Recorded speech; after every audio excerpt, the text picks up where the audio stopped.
اللہ الرحمن الرحیم۔ تیسرے سیگمنٹ میں تجوید و قراءت کے اصول و ضوابط 21ویں سبق میں آج ہم جو قواعد و ضوابط پڑھے ہیں اب اس کی امپلیمنٹیشن جو ہے ان کا استعمال اور ان کا اجرا وہ اس میں شامل ہے۔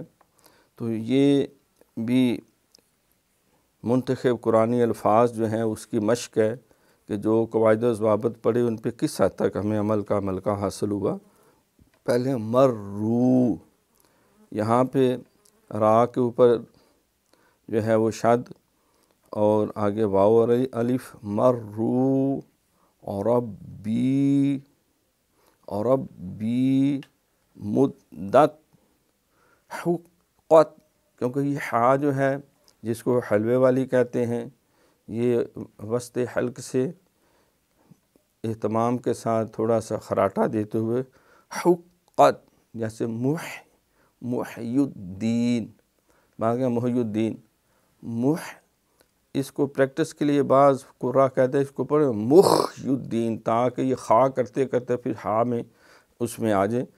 محی الدین۔ اسی طرح حقت، یہ قاف اہتمام کے ساتھ زبان کی جڑ اوپر کے تالو سے وہ قوا جو ہے اس کے ساتھ ٹکر کھائے تاکہ اچھی طرح اہتمام سے وہ ادا ہو، وہ کاف کاکے والا نہ ہو جائے حقت۔ پھر آگے خفت، خا پھر خراٹے سے خفت یہ نہیں کرنا، خفت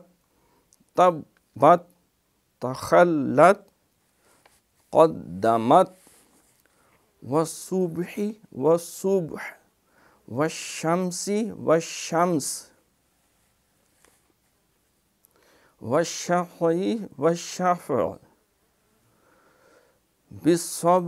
بالصبر، با کے اوپر قلقلہ ہوگا کیونکہ یہ حروف قلقلہ میں سے قطب و جد قاف تا با جیم دال بالصبر۔ یزکا، یہ تشدید ما تشدید دو تشدیدوں کے ساتھ شدوں کے ساتھ